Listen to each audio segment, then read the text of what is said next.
రాజకుమార్ ఉన్నాడమ్మా? ఉన్నాడండి. మీరు? నేనెవరో తర్వాత చెప్తాను, ముందు ఆయన ఒకసారి పిలుస్తారా? ఏం పని? ఏముంది, మీ అబ్బాయి మా అమ్మాయిని ప్రేమించాడు, పెళ్లి చేసుకోవాల్సిన పరిస్థితి కూడా వచ్చింది. ఆ విషయం మీతో చెప్పి మర్యాదగా ముహూర్తం పెట్టించమని అడగడానికి. ఇంతకీ మీరెవరమ్మా? నేను వాడి తల్లిని బాబు. నమస్కారం అమ్మా. కూర్చోండి. ఈ పెళ్లి తప్పనిసరిగా జరిగి తీరాలమ్మా, జరిగి తీరాలి.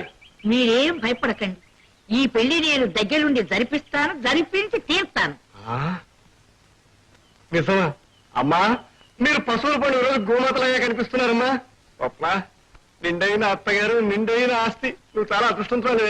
నాకు చాలా సంతోషంగా ఉంది. వారు ఇంట్లోనే ఉన్నారండి? ఒక్కసారి అల్లుడి గారిని పిలువమ్మా. అలాగే బాబు. ఒరేయ్ నాయనా రాజకుమార్, ఒక్కసారి ఇలా రారా బాబు, ఒక్కసారి ఇలా రారా. పిలిచావమ్మా? ఒరే బాబు, నా బంగారు తండ్రి, ఇన్నేళ్లకు నీ పెళ్లి కాబోతుంది. నా జీవితాశయం నెరవేరబోతుంది. అదిగో పెళ్లి కూతురు. ఎంత శుభ్రం చెప్పావమ్మా. నాన్న, రాజకుమార్ ఇతను కాదు. అర్థమవుతూనే ఉంది. పద పోదాం. మరి ఆ దౌర్భాగ్యుడే. అవన్నీ తర్వాత చెప్తాను, ముందు పద. అదేంటి బాబు, పెళ్ళి అన్నారు ఏమిటో అన్నారు, వెళ్ళిపోతున్నారు ఏమిటి? పొరపాటు అయిందమ్మా. షష్టిపూర్తనపై పెళ్ళన్నా ఇంకెప్పుడు అన్నా. నమస్కారం.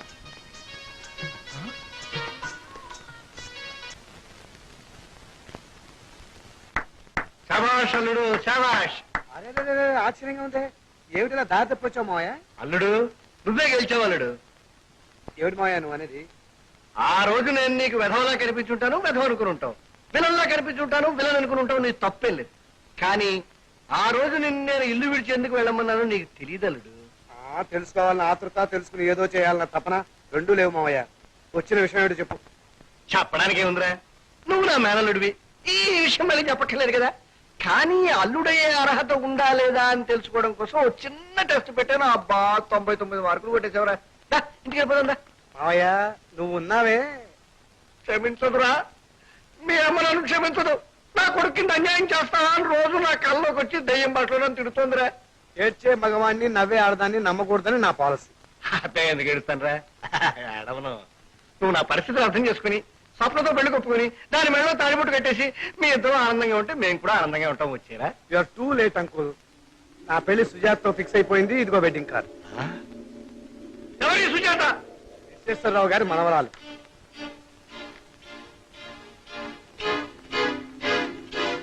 విశ్వేశ్వరరావు గారి మనవరాలా?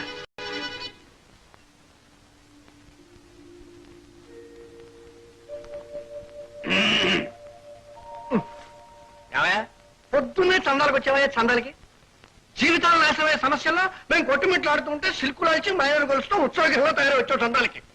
నా పనైన తర్వాత వద్దుగా నువ్వు వెళ్ళవయ్యా బాబు. వెళ్ళు. నేను వెళ్ళను. ఎవరు నువ్వు? నేను మాత్రం చందాలు ఇవ్వను. ఇంతకీ నువ్వు వెళ్ళవయ్యా?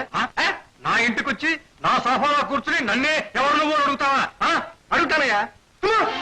బాబు విశ్వేశ్వరరావు గారా, అయ్యా తెలియక నన్ను క్షమించాలి. కష్టాలు ఉన్నారు చేతులు కావు బాబు. వదులు వదులు వదులు. ఏమిటి బాధ? అయ్యా నా పేరు వీరాస్వామి అండి. మీ మనవరాలి పెళ్లి అర్జెంటుగా ఆపేస్తాను, నాకు మాటిస్తే తప్ప నేను మీ చేతిలో వదిలిపెట్టండి. నీ పేరు వీరాస్వామి అయితే నేను పెళ్లి ఆపజేయాలయ్యా? అయ్యా పెళ్లి చేసుకోబోతున్న విజయ్ కుమార్ నే వెధవ నా మేనలుడండి. నా కూతురికి తాళిబట్టు తప్ప అన్ని ఇచ్చేసిన ఇంటలుడండి. ఇంతకంటే చెప్పను బాబు. ఏమిటయ్యా ఏమిటయ్యా నువ్వు అనేది? అయ్యా సంక్రాంతి ఉగాది ఒకేసారి రావు, రాకూడదు. అలాగే ఒక మనిషి ఇద్దరిని పెళ్ళాడు, పెళ్ళాడకూడదు. వాడు నా డబ్బుతోనే పెరిగి నా డబ్బుతోనే తిరిగి ఓ ఖరీదైన అమ్మాయిని మరిగి క్షమించాలి తమ మనవరాలు కనిపించాక నా కూతురికి అన్యాయం చేస్తున్నాడు. మీరు కాదు కూడదు, వాడే మీ అల్లుడు కావాలనుకుంటే నాకు చిన్న సహాయం చేయండి. నాకు 200 రూపాయలు ఇప్పించండి. ఎందుకో? ఓ 20 లీటర్ల కిరసాలు కొని నా కూతురు నెత్తి మీద పోసి నా నెత్తి మీద పోసుకుని దహన సంస్కారం చేసేస్తాను. ఈ సమస్య పరిష్కారం అయిపోతుంది. చాలయ్యా, నువ్వు చెప్పేది నిజమైతే ఎలాంటి పరిస్థితుల్లో నీ పెళ్లి జరగదు. ఎంతకైనా వీలేదు. మహానుభావ, నా కూతురు జీవితాన్ని నిలబెట్టారు, నాకు మనశ్శాంతిని ప్రసాదించారు. బాబు మీ ఫోటో ఒకటి ఉంటే ప్రసాదించండి. మా మధ్య గదిలో పెట్టుకుని రోజు పవిత్రంగా చేసుకుంటాను. అమ్మా విన్నావా? ఆ విజయ్ మనకి ఎలా టోకరా ఇచ్చాడు? వీళ్ళ అమ్మాయిని పెళ్లి చేసుకుంటారని మోసం చేసి మన సుజాత కూడా పెళ్లి చేసుకోవాలనుకుంటున్నట్ట. ఏమిటి నాన్న? ఎవరితను? నన్నేనమ్మా, వీరాస్వామి. నువ్వు వీరాస్వామి?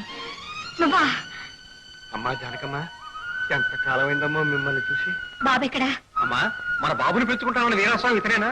అవును నాన్న, ఇన్నేళ్లు ఎవరి కోసం ఎదురు చూస్తున్నావో అతనే ఇతను. వీరాస్వామి బాబు ఎక్కడా? బాబు బాబుకేమమ్మా మహారాజులా ఉన్నాడు. పేరు కూడా రాజకుమారుని పెట్టాను. ఎక్కడున్నాడు? ఆ, కలకత్తాలో మరి నా నోరు తిరిగిన చదువుతున్నాడమ్మా. వెంటనే వాడిని పిలిపించు వీరాస్వామి. వెంటనే ఎలాగైనా యూరోప్ లో తీసుకురావయ్యా. బాబు తమరు చాలా స్పీడ్ మీద ఉన్నారు. అబ్బాయి టూర్స్ లో ఉంటాడు, రావడం కొంచెం ఆలస్యం కావచ్చు. ఈ రోజుల్లో ప్లేన్స్ కానీ రైళ్లు సేఫ్, రైళ్లు కానీ లారీలు సేఫ్. తమరు ఖర్చులు ఇప్పించారంటే నేనే స్వయంగా కలకత్తా వెళ్ళి అబ్బాయిని లారీలో అన్నా తీసుకొస్తాను. ఏ నుంచి నా నెత్తి మీద ఉందండి. ఏమిటి? అబ్బాయిని తీసుకొచ్చే బాధ్యత. వెంటనే వెళ్ళవయ్యా, వెంటనే వెళ్ళు. ఎలాగైనా అబ్బాయిని తీసుకురా. చేతులు కావు బాబు. అబ్బాయి మీ కళ్ళ ముందు పెట్టేదాకా పచ్చి మంచినీళ్ళు తాగను, ఈ కాళ్ళు నడుకునే ప్రమాణం చేస్తున్నాను. వస్తానమ్మా.